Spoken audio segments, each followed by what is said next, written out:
Good afternoon, ladies and gentlemen. Thank you very much for joining me. This is another live. Yes, we are going live again. This is our weekly live to talk about expansion and e-commerce expansion. So if you want to learn more about e-commerce expansion, you're in the right place. If you'd like to learn about how to expand your business and the secrets to that, you're in the right place. And if you want to hear a little bit of background about what's going on here, you're in the right place.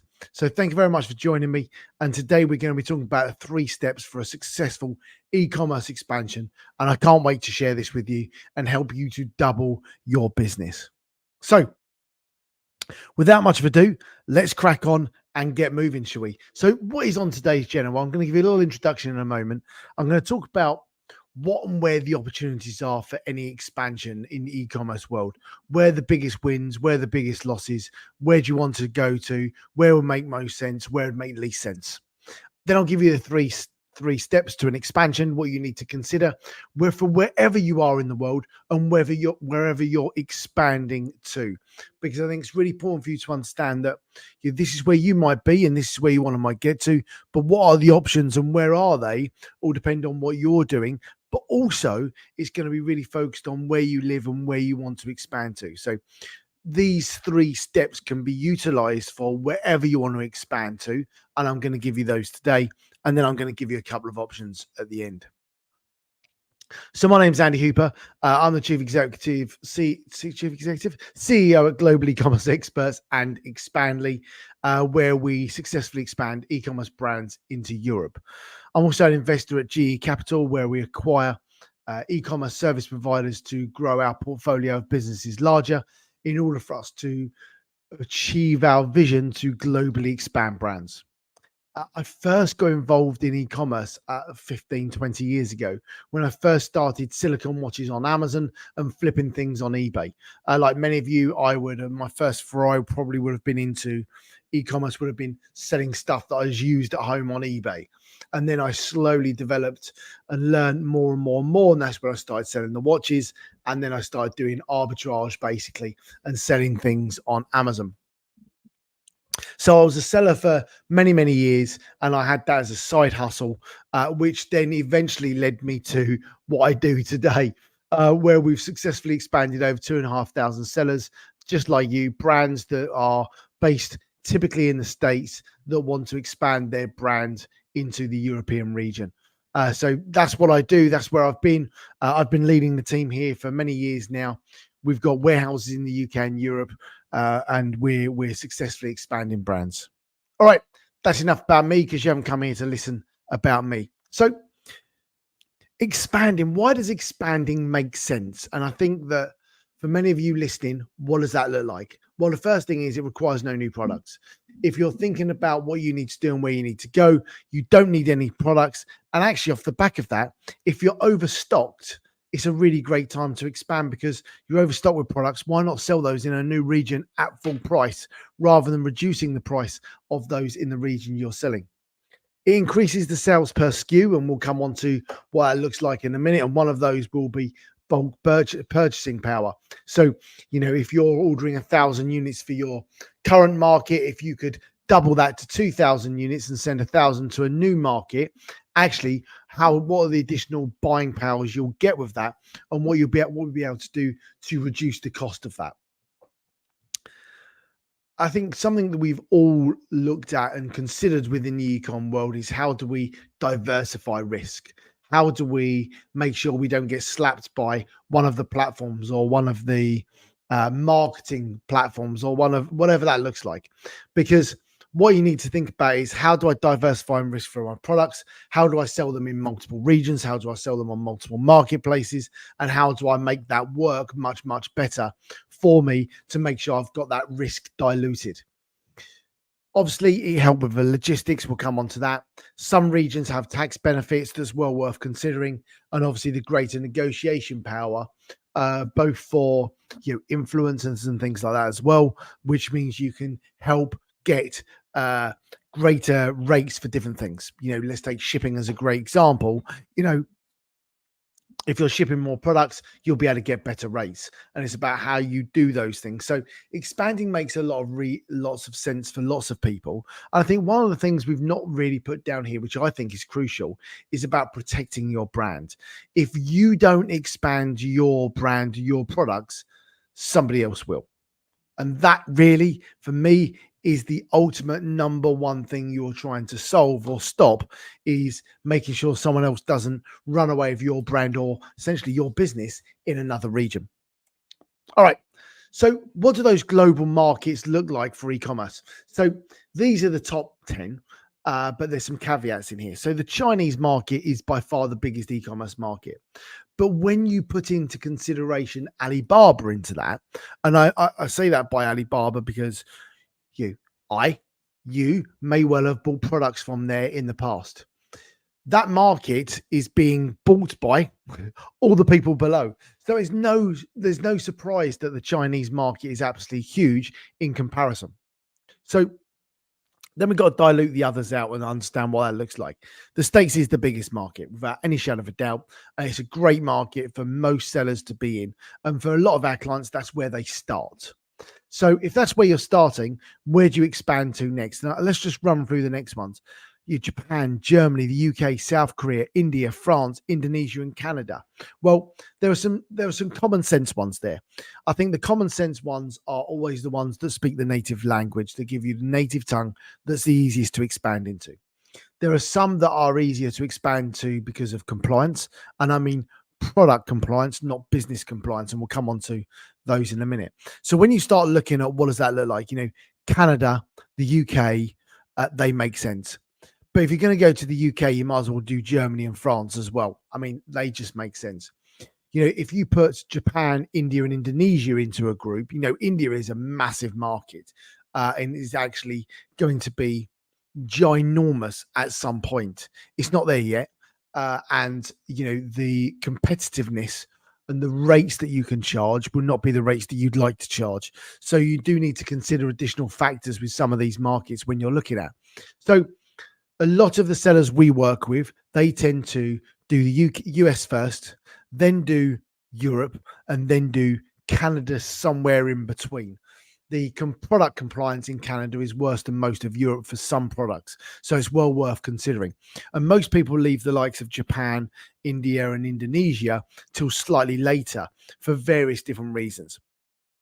Obviously, expanding to Japan, there's a cultural language barrier that most of our clients would struggle with when they're first launching. So it's well worth thinking about, actually, if you're going to expand, how do you expand and chew off the simple pieces first before you start overcomplicating it. As a business owner, as business owners, you need to think about what speed to market look like, how difficult is it, and what's the return on that investment. So US, Europe, Canada, somewhere in between. Some of our sellers go US, Canada, Europe. Some go US, Europe, Canada, and that varies depending on the business, and that depends on what your appetite is as well.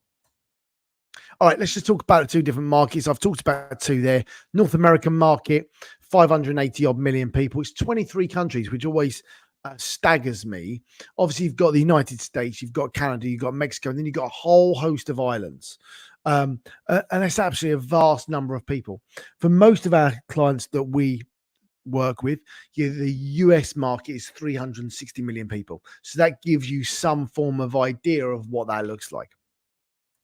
If you compare that to Europe, it's 550 million people, 28 countries. So actually, it's a similar number of people and a similar number of countries. The number one difference, though, between the two is that Europe, compared to the US, is a much more fractured market in terms of ease of sales. One, because there's cultural and language difference in every single one. If you look at the size of that, and I'm just going to flip back to let's say the US, whilst the US in each of those different states has some slight cultural differences, what you're not getting is language barriers as well. Whereas when you come to Europe, over the space, it's in a smaller geographical land mass. And you've got all of those different countries are different. Now, for any of you that have not visited Europe, it's a beautiful place to go because, if you're based in the UK, an hour's flight can take you to Germany, the Netherlands, Belgium, France. You just within an hour's flight. So, within 2 hours flights, I mean, you can get to in 3 hours. You can fly to the whole of Europe and be in a different country every day. I mean, that is beautiful. So I would urge anyone that's not done that to certainly do that. Sorry, apologies. I just wanted to touch on the EU versus Europe. So the UK, England, is still part of Europe. Now, a couple of years ago, we had a bit of a spat with Europe, and we're no longer part of the European Union.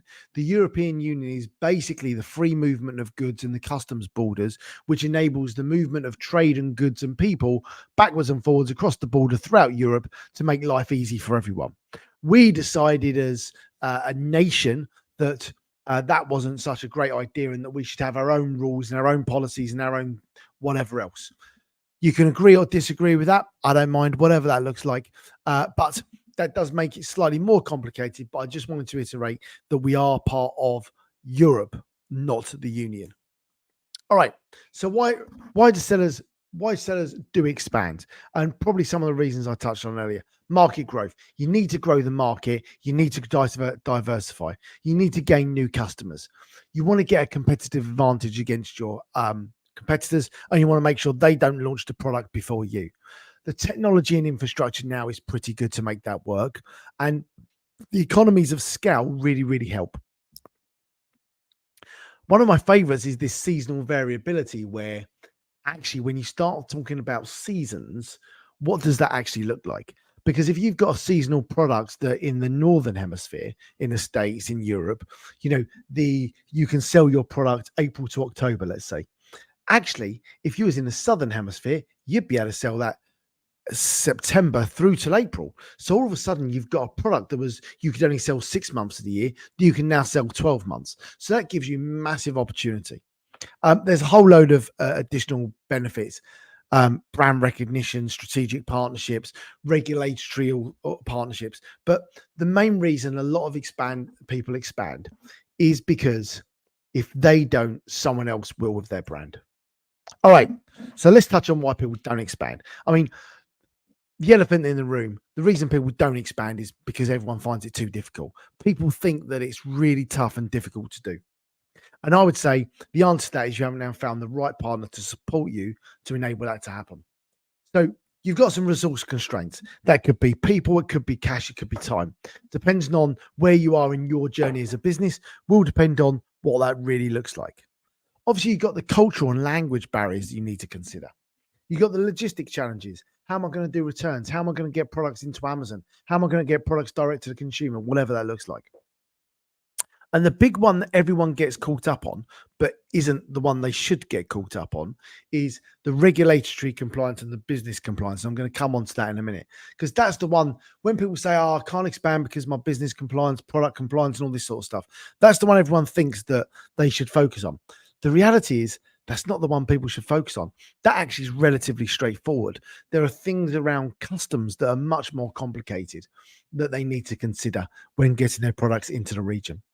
And you can see all those other reasons there. I'm not going to go through every single one.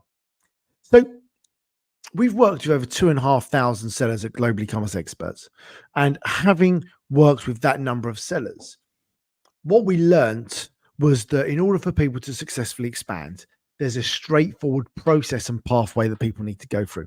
Now, this is a 7-step. We've got an ebook on this. You can grab that from our website. Go to our website /podcast or /webinar, and you'll be able to download the 7-step guide. And here's the 7-step pathway, right? So the first thing is you need to do the market research. Then you need to do your compliance. Then you need to launch your products. You need to solve the logistics, promote your products, expand, and carry on growing. That's the sort of success pathway that people need to go through. But what I want to do is break that down into 3 more simple steps for you. And these are the 3 steps for a successful expansion anywhere in the world. These are things you need to solve. So the first one is the compliance. I mentioned it earlier. It's the one everyone gets caught up on, but it's not the one that's the biggest problem. So compliance splits into 2 areas. Let's start off with a tax. Tax is the way of a government taxing you to say, thank you for selling the products in my region. So wherever you're selling your products, typically you need to say thank you to for the government for giving you the ability to be able to sell that product in that region. That comes in the form of tax. Lots of you will know this as different things. There's import tax when you ship your products into a region. There's sales tax when you sell a product. Now, sales tax comes under different names. If you're listening to the US, sales tax. If you're in other parts of the world, it might be called GST. If you're in other parts of the world, it might be called VAT. The bottom line is you need to pay tax to the government of where you're selling the products. There's lots of regulations around what that looks like, why you should do it, why you shouldn't do it, but that's the number one reason. Two other things you need to consider for your business. First of all, your IP. What does that look like? Who's protecting that in the region? And how do you make sure your intellectual property is looked after? And then the third thing is, how do you take payments? You need to be able to receive payments in the currency that you are selling in that country, because that bit is really, really important. You need to make sure that you can take cash, receive cash, and therefore be able to get that out to people from there. Now, here's the next key one. Product compliance. Another one people like to get confused on. Three things you need to consider for your product compliance. First of all, what regulations do your products fall under in that region? So you need to identify the regulations the products fall under. And then the next thing is, number two, is you need to make sure that product complies with those regulations. Therefore, you're going to need a certificate of some description to say, yes, this product passes those regulations. And the third thing is, you need to make sure the labels on the products are compliant with those regulations, the certificates, and where you're going to sell those products. So does it need to be translated at all? So three things: identify the regulations the product falls under. Secondly, make sure you've got a certificate to prove it. And thirdly, make sure your labels are compliant with those regulations. Now, compliance, this is the bit everyone gets confused on. I told that. You got your business and your product compliance. But actually, the next one, logistics, is the one that everyone gets actually stuck on. Now, there's several things to think about when you are doing the logistics. Anyone who's been in e-commerce for long enough will know that logistics is the most painful piece that you're going to come across. And the reason for that is it always changes. You know, at the moment, we're currently seeing that the Houthi rebels are trying to attack boats coming through the Red Sea. That means that typically container ships are taking 2 weeks longer than they would do ordinarily to get to us here in the UK and other parts of the world. So, you know, there are lots of reasons why logistics is painful, because most things are out of your control. If a container ship decides to run aground in the canal, then all of a sudden everything gets delayed, and you see where these come from. So shipping your products is one part. You need to be able to make sure you can get the product from the manufacturer all the way through to the region where you're selling. You need to make sure that the customs, people understand your product in order to get your product through customs. Now, on the previous slide, we talked about making sure that you had the regulations of your products had certificates. So you need to make sure you've got those certificates when you're coming through customs, so that you can show customs, here's my certificates, and I am compliant with the regulations.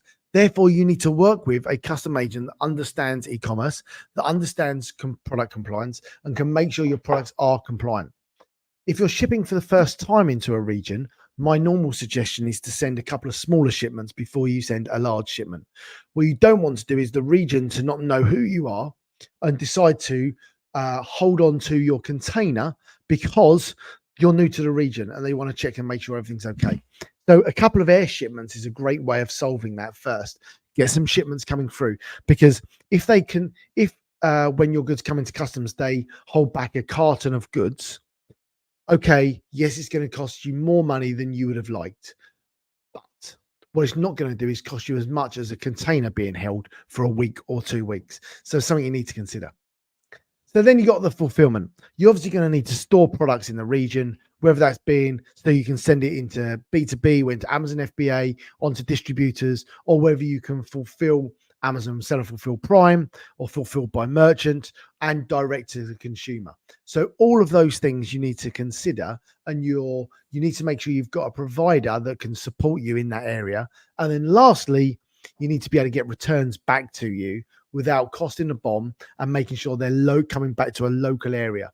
What you don't want is people shipping products over borders as returns because it costs too much money. You'll reduce the level of sales you get, and if it costs them too much money. So this is the area that you need to make sure you've got a real solid partnership with someone to really make sure that they understand you, they understand your products, they understand what you're trying to do, and at the same time that you understand their processes to make sure that when you send goods into their warehouse, it just runs smoothly. The last thing you want to do is to increase issues by making sure things aren't labeled correctly, for example. So, second thing, logistics. And the third one is online distribution. You need to make sure you've got the ability to sell on different marketplaces, different platforms. That omni-channel approach of, okay, I'm shipping into a new region. Where am I selling at the moment? So let's take Amazon as a great example. If you sell your products on Amazon in the US, it's really easy to sell your products on Amazon across Europe and the rest of the world, which is amazing. The thing you need to consider is Amazon the biggest marketplace in each of those countries? And the answer is no. So what you need to think about is in some of those regions, what other marketplaces or platforms do you need to be selling in order to increase that volume and to make that simple and easy? And you need to make sure you've got the software to enable that to happen. Next thing is you need to make sure your products are translated in the areas you want to translate or you want to sell, sorry. And obviously that goes with the locations as well. So 3 core things you need to consider. 1, compliance. 2, logistics. And 3rd, where you're going to sell your products. Now, here's one slide you're going to get from me on what we do. Basically, what we do is take everything I've just said and put that all under one roof. Us as a business, Global E-commerce Experts and Expandly, which is our proprietary software, enables all of this to be done under one roof. Because when you're expanding your business, what you don't want is a partner to deal with all of those different things. And what you don't want is lots of different software that's going to make your life difficult. So anything you can do to make your life easy is what you should do. Our vision is to globally expand brands, and we want to work with brands that have got the same vision. And our mission is to change the way the world expands their business. We want to make that as simple and as easy as possible for people to be able to do that. Now, I'd love you to join us. Here's the one ask from me is I'd love you to join us, the Expanders, a tribe of entrepreneurs that want to globally dominate. Come join us if you're thinking about expanding your brand and you're an entrepreneur. Okay, so here's your 2 options. Said there was 2 options, didn't I? You can do nothing is the first one. So the first one is do nothing, take this information, say, hey, here's a nice bit of information and move on. The next thing is you could do something. And this is not me selling our services. This is me saying you need to take action to enable this to happen. You need to decide if you've got the cash to make it happen, or you've got the resources, or you've got the time. Now, depending on where you are in making that happen, or depending on what the easiest way of doing that is. If you've got you want to learn more about what's going on and how things are going, we've got so much content available on our podcast and YouTube channels. You can learn how to expand your business just by watching all of that content. Go watch the content. Go take that information and learn and educate. Build trust with us. See what's going on. Absolutely huge amount of information there that you could do it and go away and do it yourself. Next thing is, if you're interested and you actually do want to do something and you've got the cash to enable that to make that happen, we'd love to have a chat with you. Get on a discovery call with one of our team, and they're there to support you.